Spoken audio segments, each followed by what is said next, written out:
Welcome back to the Jeff Burr Appreciation Show. I kid, but here we are taking a look at yet another film directed by the highly talented journeyman director. This one's a strange one too. If I were to tell you that a 90s horror flick included Kane Hodder, Andrew Robinson, Linnea Quigley, and effects by Kane B, you'd be all over it. Mention Pumpkinhead 2 though, and you get quick complaints. Look, it's not as good as the first one, and I'm not here to argue that, but it's a fun flick and a good deal better than what came after. For a great series retrospective, go check out In Praise of Shadows channel and his solid breakdown of everything Pumpkinhead after our review. Pumpkinhead 2 opens with credits and some sweet Law & Order type music, followed by a black and white scene of the Farron Woods circa 1958. A woodland woman is looking for a boy named Tommy to feed him his daily slop. Tommy is a sweet-intentioned but deformed man-child, and that just won't stand for a group of greaser knuckleheads. Let's finish this thing once and for all. They chase and beat him as well as the forest woman before stringing him up, beating and stabbing him above a well before dropping him into said well.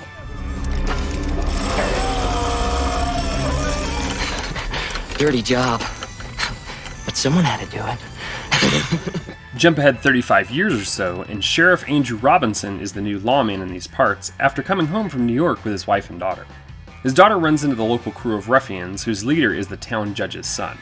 You screw up one more time, I can't cover for you. Hey, don't worry about covering for me. I can take care of myself. This is your group of protagonists that show up in most slasher movies, but here, none of them are likable whatsoever, even the sheriff's daughter and eventual final girl. We then have our real protagonists in the same room together, with Sheriff Braddock and Dr. Pettibone discussing the town, her family of witch doctors, and then they finally meet the mayor. The mayor's name is Bubba, and of course the town mayor's name is Bubba. The bad kids and the youngest Braddock are hanging out, literally, at the site where Tommy was killed and dumped before the sheriff shows up to break up the party. Robinson is first billed, and rightfully so. Not only is he the main good guy here, but he also just has a hell of a resume. Of course, Hellraiser, Child's Play 3, and today's flick for us horror hounds, but he's great in the first Dirty Harry as the bad guy, and then the John Fallon favorite Cobra. The group of kids includes Punky Brewster herself, Soleil Moon Frye, J. Trevor Edmond from Return of the Living Dead Part 3 as Dan Dixon, TV great Hill Harper as Peter, and Alexander Polinsky as Paul. Polinsky moved almost exclusively to voiceover work after this movie, and he's made a nice career out of it. Finally, we have Amy Dolenz as the sheriff's daughter Jenny. She is in fact the daughter of musician Mickey Dolenz and appeared in comedies and TV shows including General Hospital.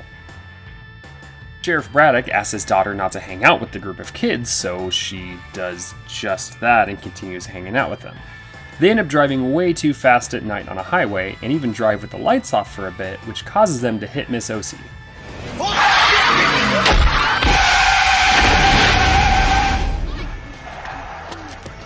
It's our fault right here. Where the fuck is she? Does anybody know where she lives? Look. I know. Be careful. They're watching. She has all kinds of cool K&B stuff, including the Book of the Dead straight out of Army of Darkness. She curses them with the curse of Pumpkinhead before they go dig up a grave and use some blood from a vial on the inhabitant of the grave. As you do. So, I'm sure you can tell, but there really isn't much to do with the Stan Winston classic that preceded this movie. That's fine, but this and nearly every film after changes the rules of what Pumpkinhead is. How he operates, who he kills, and even how he dies is different than what we're told previously. It certainly loses some charm that way, but I suppose it had to do with licensing a film sequel and getting a script out fast. Pumpkinhead rises from his tomb and we find out that Miss Osi is in the hospital, but not looking good. We've got her at the local clinic, and it's just a matter of time. The kids agree that it needs to stay with them, and the older folks, the woodland folks, start to fear of what is coming after all of them. Pumpkinhead kills poor Joe Unger, an actor who worked with Burr on Texas Chainsaw 3, who plays Ernst, and it's the best look we get at old Pumpkinhead. He has his off-red predator vision and some flashing lights accompanying him, but he's there in all his special effects glory. After this scene, we get mostly half shots, and the strobe light effects are much higher. Sheriff Robinson doesn't buy that it was an animal, but he also doesn't quite think it's a mythical Pumpkinhead creature either. We get the most random Linnea Quigley sex scene I've ever had the pleasure to witness, and that's saying something before her and her lover are attacked by our guy.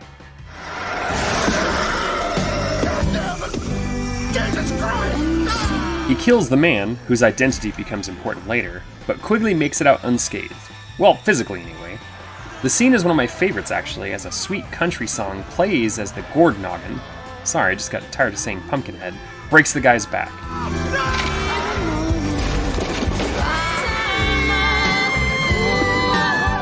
They find blood wings written in blood, of all things, on the wall, and here's where I'm going to take a little departure.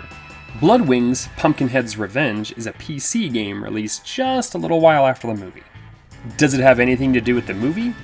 Barely, but as our former video game guy, I feel like I have to throw it out there. The game's a first-person shooter, I suppose, where the player kills enemies and collects crystals that unlock poorly rendered clips from the movie. The controls are bad, the graphics are bad, and the game itself is in fact bad. It was developed by BAP, or BAP Interactive, who created the far more terrifying Sonic Schoolhouse, and published by EA of all companies. It got terrible reviews and was rightfully forgotten to time. The kids all get together and assume Jenny is a snitch to her dad, while the judge tells the sheriff to keep doing his job. The sheriff reveals that he knew the deformed boy who was killed in the beginning, and that he actually saved Tommy from dying at one point.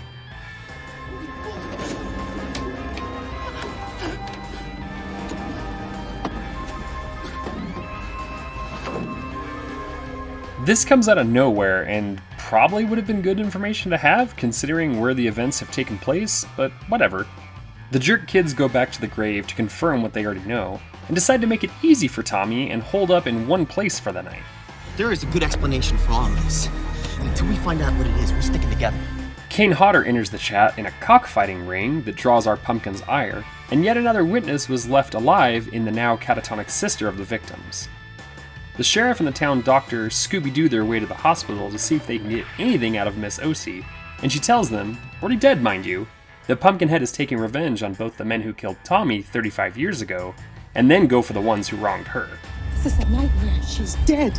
She does give them a necklace that will apparently defeat him, so you know they got that going for them. We find out what the 5 victims have in common, and once the 6th is dispatched, he'll go after the kids who started the fire in the old woman's home. Our actual heroes figure out that the blood wings represent the jackets of the men who killed Tommy, and that the 6th man with them that day was our very own judge. Judge Merle Dixon. Wait, like the Walking Dead guy that Rooker plays? That's a strange coincidence. Anyway, they go after him, but they're a tad behind Pumpkinhead, who attacks him in his home. Holy shit! But only after Danny begins to hold the other kids hostage after they threaten to go to the cops. Judge realizes he is almost certainly next and calls in the militia to help him, but his time is up. With blood wings painted all over his house and guns that won't help him, he's brutally killed off. The kill scenes are actually pretty well done in this movie, if a little tame. They did have to make some cuts in order to avoid a viewership-killing rating of NC-17, even though it was decided that this movie would go straight to video.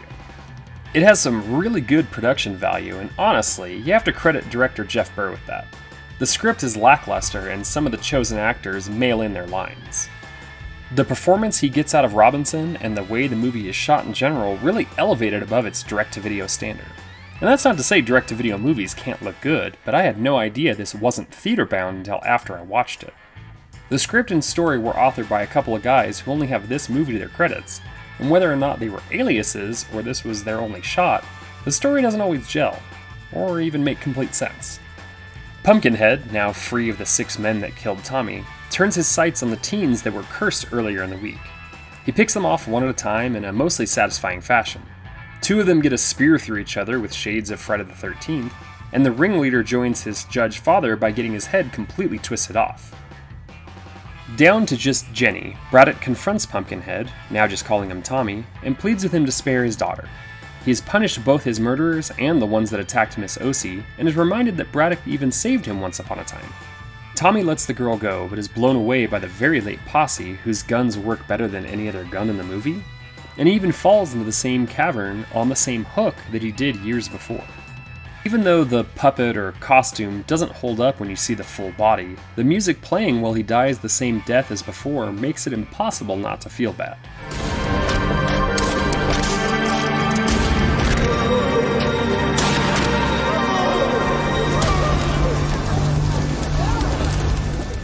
Braddock finds the fire truck he lost there as a kid, and the medallion sways as it cuts to black. Like I said, Pumpkinhead 2 isn't a masterpiece or better than the first entry, but it's a fun watch and easily the second best entry in the franchise. It just crossed over enough to get the Scream Factory treatment that is sadly way overpriced and out of print, but you can rent it from multiple streaming services, and it's worth your time. While the plot and ideas of the movie are lost at times, that's kind of the pre-Scream identity crisis of the 90s we had with horror movies.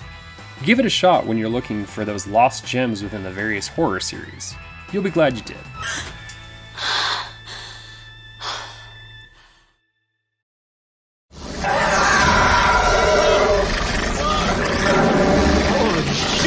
The original is from 1982. It took 7 years to get a sequel, a change of director, and a massive shift in tone. If the first one was very 1980s, this one is 1980s to the max. The sequel to Swamp Thing takes the tongue-in-cheek route all the way to the bank, or at least all the way to the end credits. For a film that cost $3 million, making less than $300,000 at the box office was abysmal. However, looking back at the film now, it's a fun ride. Is this a perfect film? Far from that. Is it a good movie? Debatable. Is it cheesy? 4 brie cheeses out of 5. How much should it be rated right out the gate here? A solid 7 out of 10, with most of that rating coming from the enjoyment of the film. Not all films need to be perfect, heck, not all films need to be good even. As long as they're entertaining, they deserve a place on the shelves among everything in this living room, which admittedly looks like a video store may have exploded in it.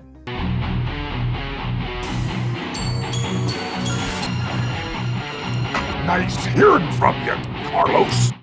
The story is about Abby Arcane, the stepdaughter of Dr. Arcane, the man doing experiments on people back in the swamp. She's in Los Angeles, owns a plant store, and is vegetarian, a fact that matters here. She's full of life and full of quips, including one about that TJ on TV. Soon, she decides to go back to her mother's house as she's passed away, and she isn't happy with how her stepfather has handled everything. It's all very quick, just to get her out of the door and into the swamp where she can be a fish out of water and at the mercy of Dr. Arcane. Once there, she meets a few more villains, some henchmen and henchwomen, and finally she meets Swamp Thing, a man a plant lover can fall for. Yeah, you heard that right.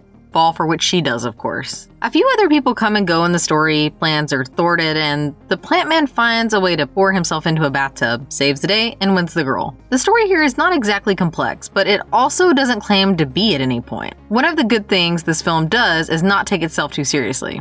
It's not great, it's not a high-budget production. It doesn't have a large cast and crew, and it's definitely not a tentpole film. More importantly, it knows it. It plays everything tongue-in-cheek and does so quite well. There are a few annoying scenes here and there, but overall, the story flows well and moves at a good pace. Both things help the nonsense from certain scenes just blow by without issues. Of course, some of the characters are thinner than paper thin. Some are just shells of human beings present to serve a purpose and never seen again. For example, at the start of the film, the shop assistant is told of Miss Arcane's plans. We never see her again, and her lines are as forgettable as can be.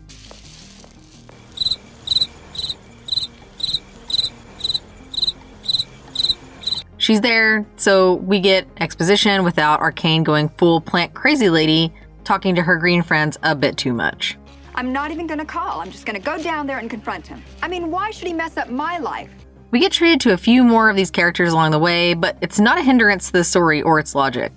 Even the 2 kids who show up, get in trouble, and get rescued by Swamp Thing don't come off too badly. I mean, they are annoying and they do stupid things, and they're just there for the hero to save and make a point, but they are not the worst I've seen in a movie. Then come the villains. They are cheesy. Yes, that is the theme here. They are cheesy.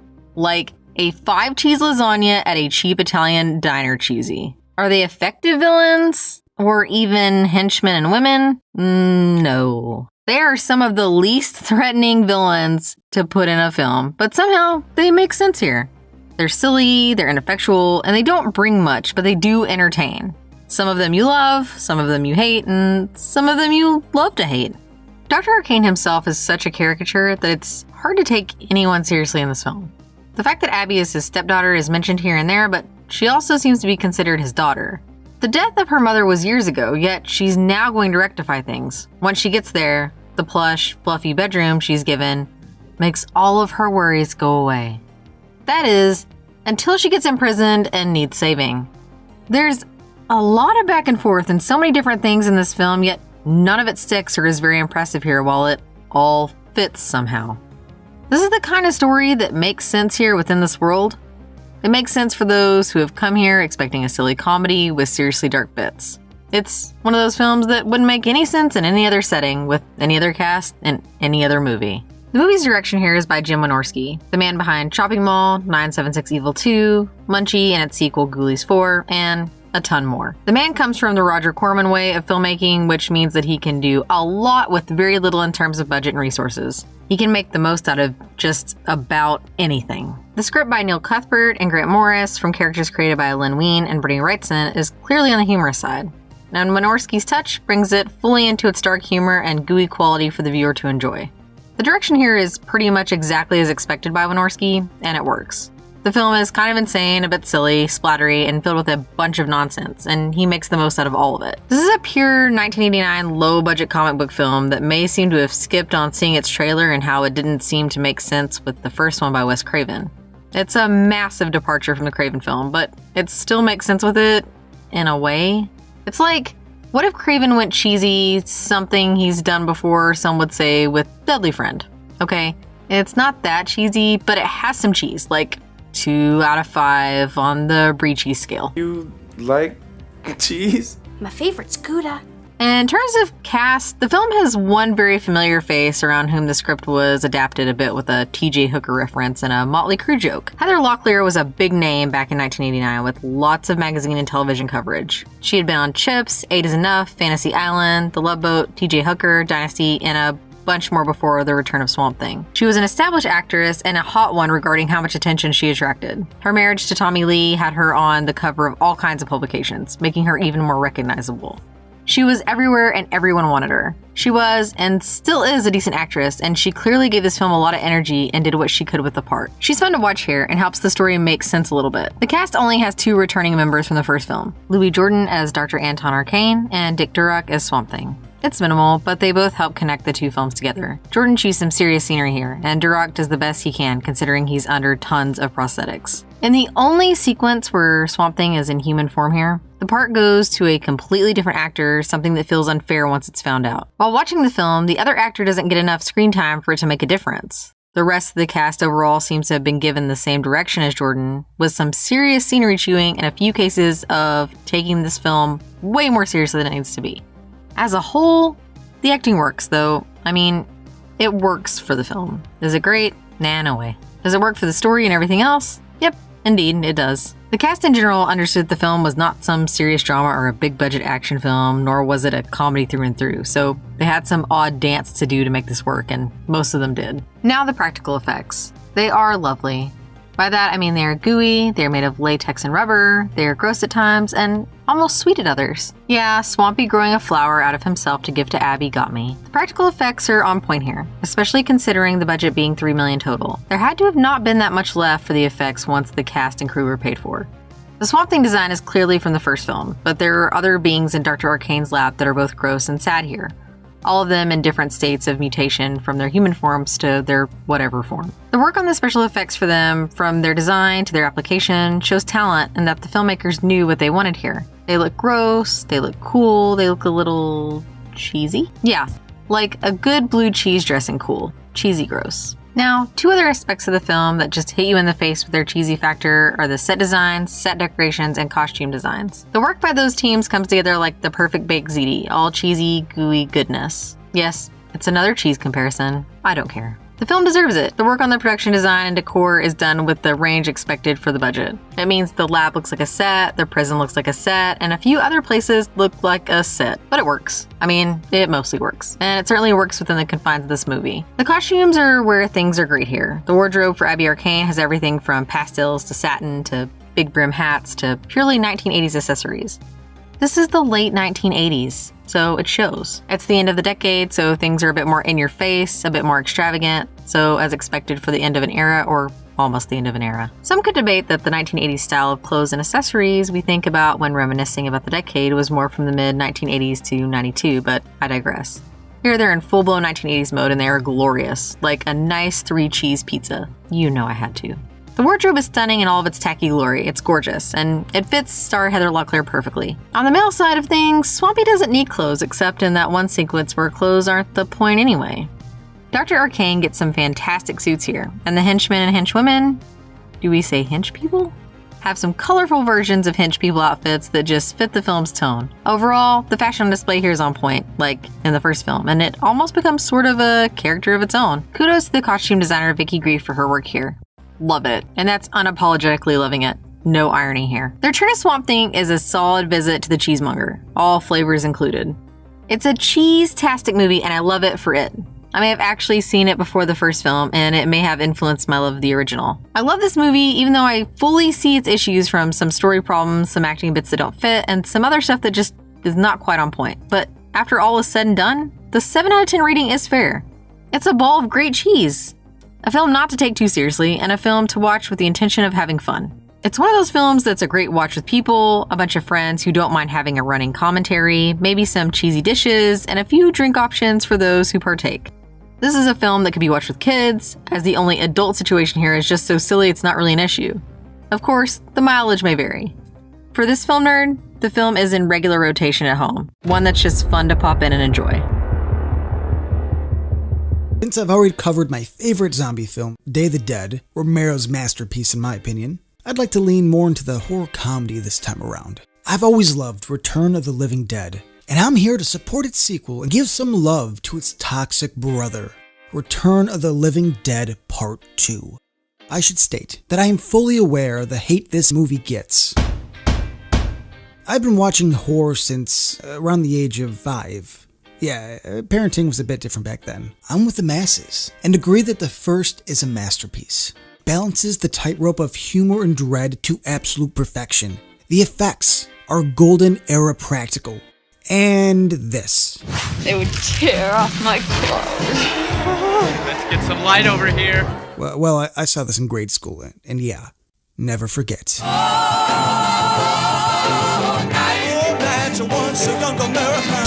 See, before the internet, this stuck with you. Okay. Listen, I'm not trying to be a creep here. It's best to let Mr. Freeman describe this better. I have to remind myself that some birds aren't meant to be caged. Their feathers are just too bright. Yes, they are. Part 2 is directed by Ken Wiederhorn, replacing original director and screenwriting legend Dan O'Bannon. This change in leadership is what really shaped this sequel into something different. I know this is pretty disliked, and I'd like to get a few gripes out of the way myself. I'm a fair man. No disrespect to Ken, but I don't think this was his genre. Unlike Part 1, this entry doesn't have the finesse of the well-timed dark comedy. It lost its edge without the gore, nudity, and 80s punk caricatures. And it doesn't have that classic score.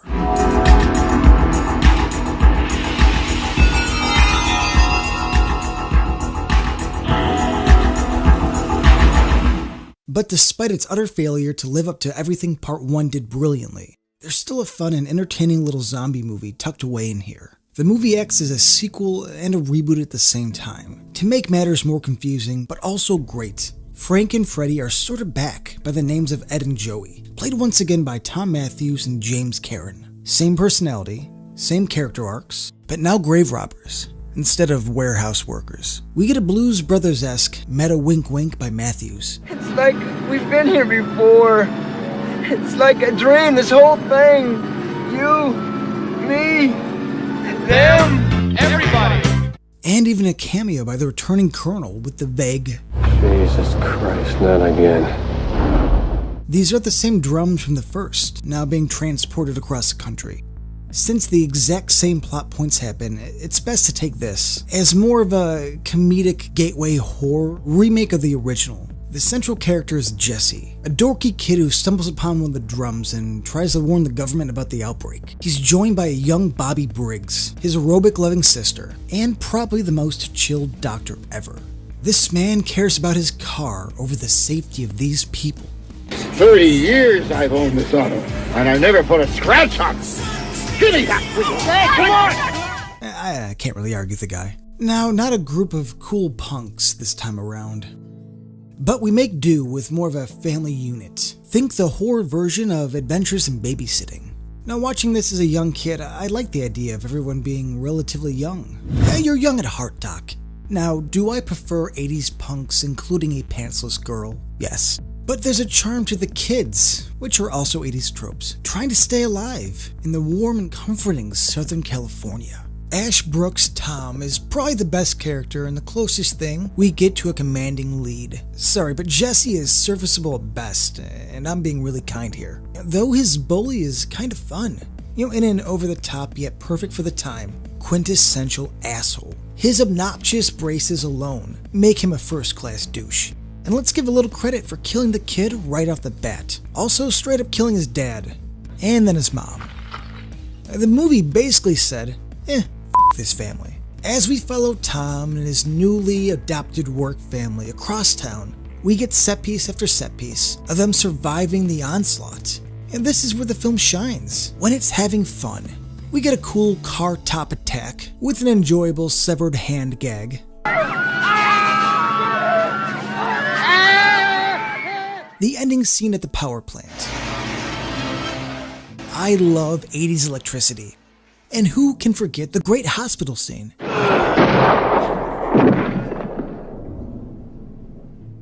Okay, the one thing I hope we can all agree on is how well this film looks. It captures the mood perfectly. Any good horror movie needs a distinct look, and they do a great job here. And they sort of match the original, and at times they make it their own. Surprisingly, the DP on Part 2 is none other than Paul Thomas Anderson's go-to, Robert Elswit. Yeah, Return of the Living Dead 2 has a future Oscar winner as its director of photography. Obviously told through a camp tone, everything still has a great haunted house look. I'm glad that they got Matthews and Karen back, and will always love their chemistry. No, siree, nobody wants skulls that haven't already been buried. Come on, how are they going to know the difference? It'd be dishonest to give them skulls that weren't buried. But this sequel will always feel a little off. They really messed up on advertising this as a dark film, and not something more focused on camp and comedy.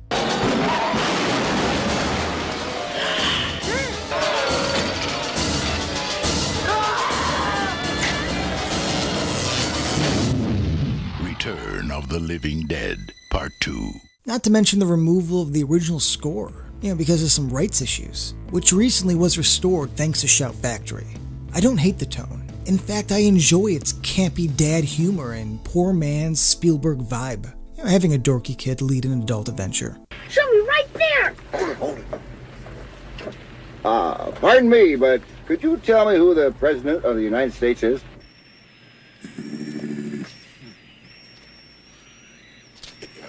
Harry Truman. It's accessible, it's fun, and something I'd argue every kid could see. Do I have my rose-tinted glasses on? Maybe. There have been far worse sequels to beloved movies, and some very recently. Like this car-stealing scene, rocking out Robert Palmer. I see Mr. Palmer as a great metaphor for this film. The early stuff is better, and the later material may be corny and goofy. Things get a bit weird, but maybe there's too much cocaine. None of this has aged amazingly well, but we should still judge it on a lower and campier bar. And maybe I do have a bad case of loving this movie. It seems a bit cringy now that I'm reading it out loud. But unlike the 80s, Robert Palmer, and this film, I wasn't on any cocaine when I wrote it. Is there anything behind us?